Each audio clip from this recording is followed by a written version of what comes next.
Welcome back, everyone. We're back at it, ready to have some fun with George Remus number 6, or technically, I guess it should be Remus Repeal Reserve number 6. But before we get started, real quick, want to give a huge shout out to my newest patrons, Nate M and Tom S. So Nate and Tom, thank you very much, gentlemen, for supporting the Bourbon Judge. Really appreciate all the support. As well as, again, I want to give a huge thanks to all my patrons out there. We always have a blast going back and forth, just doing a lot of really cool things. So Nate, Tom, thank you, as well as all my other patrons.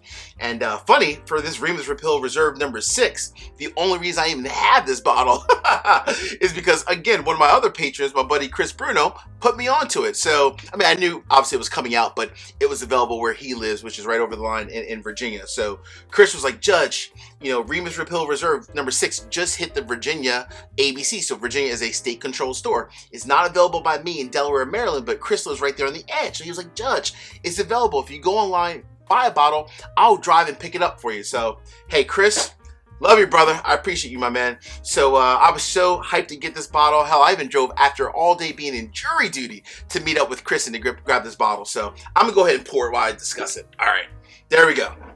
So Remus Repeal Reserve number 6. This comes out annually from MGP. So this is obviously one of the top of the line products from MGP. They put this out every year.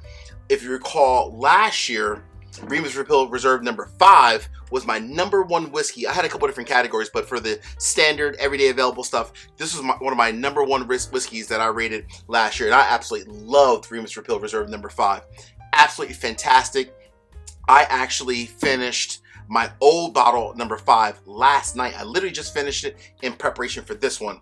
Why did I love number 5? So I always felt it was a fantastic blend of like the oak from the barrel, very oak, spicy, also a bit from the pepper that's in there from the rye and the mash bill, blended in with like some caramel, some fruit, and I thought it was just extremely well rounded, and also even sipped hotter, or not hotter, but closer to like maybe like 110 proof. So for me, this one was fantastic, and I loved finishing it last night.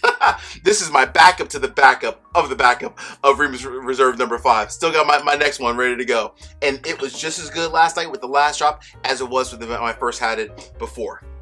All right, fast forward to number 6. So number 6, there's some differences now. I will say a couple things. With number 6, the MSRP, it moved up to like $115. So I got this like $115, $120 with tax. I think it was like $125, where this one was only $90. So it moved up like $20, almost $30. That's a lot.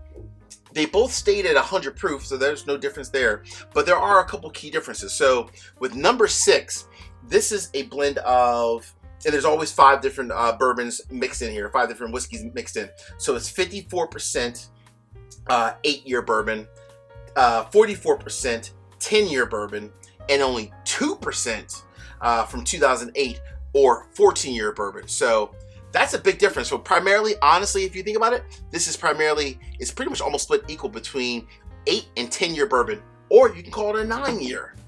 All right, let's dive into it. That one was much older. This one was, let's see, for the most part, 13 and 15-year-old whiskey, with even at that point, 2005, a little bit of 16 in there, so much older. But let's see the similarities or differences. All right, I poured a little bit out in my infinity bottle just to let this bottle air out for a couple days. So it's been sitting. I've been waiting to dive into it, and I'm like, all right, it's time.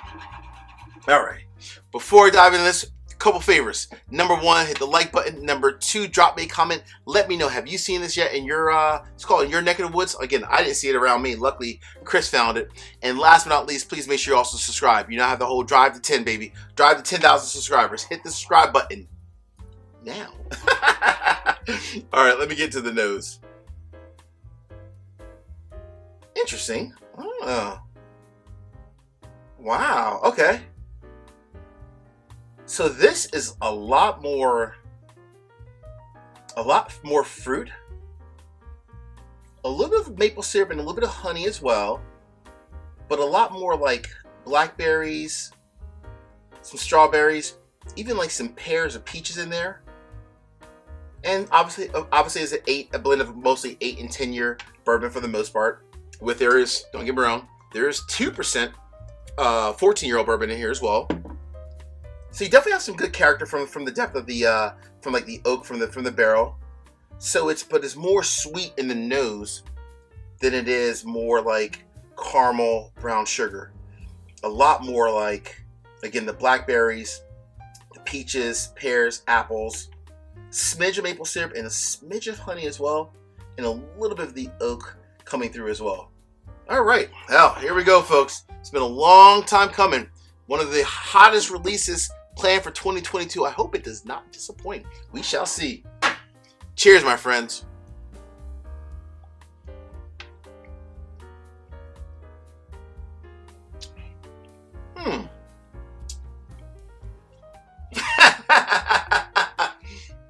That is interesting. All right, let me get a little bit more. There's a little bit left. Let me get a little bit more.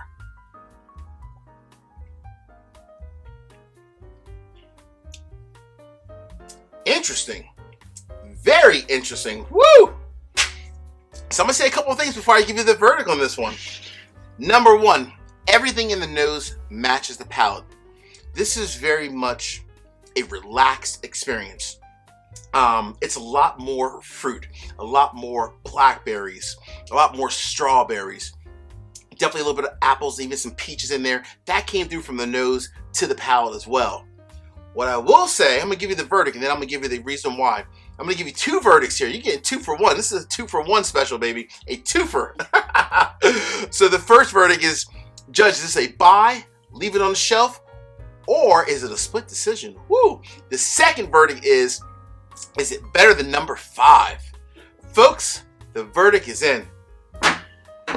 This is a do not buy. Oh my gosh. I can't lie right now. I'm pissed. I'm a little upset. So I'm going to say a couple things. It's a do not buy for a couple reasons. Is the whiskey good and okay? It is good and it is okay, but it's definitely not worth $120. That's first and foremost. I'm upset with the price that, this whiskey was raised up. I was thinking it's going to be at least the same level as number 5. It didn't have to be better, but at least around the same level. But honestly, to me, this is a do not buy because of the price point. If this was a $60 or $70 bottle, absolutely sure, it's worth 60, 70 bucks, maybe even up to like 80. But $120? I'm sorry. The number one thing that, for me, not just even comparing it to number 5, is that the palate was extremely thin. And I mean big time. Where this one, it was almost amped up. It sipped closer to like 110 proof kind of a whiskey. This one, I would say almost even amps down. Sips closer to like a 90, 95 kind of a whiskey. Very fruit, very nice and light and sweet, but the palate is extremely thin. And unlike the Big Brother, or like the Big Brother, it's not nearly as well rounded. I'm gonna get a little bit more because I can't believe it. I can't believe it. Oh, man. So I will say, again, I gave this a do not buy. If you're looking for Remus VI and your goal is thinking that it's going to be equally as good as number 5, it's not. To me, this is just missing something. But I'm going to go ahead and go back at it one last time just to make sure. Is that cool? All right. Just to make sure. All right.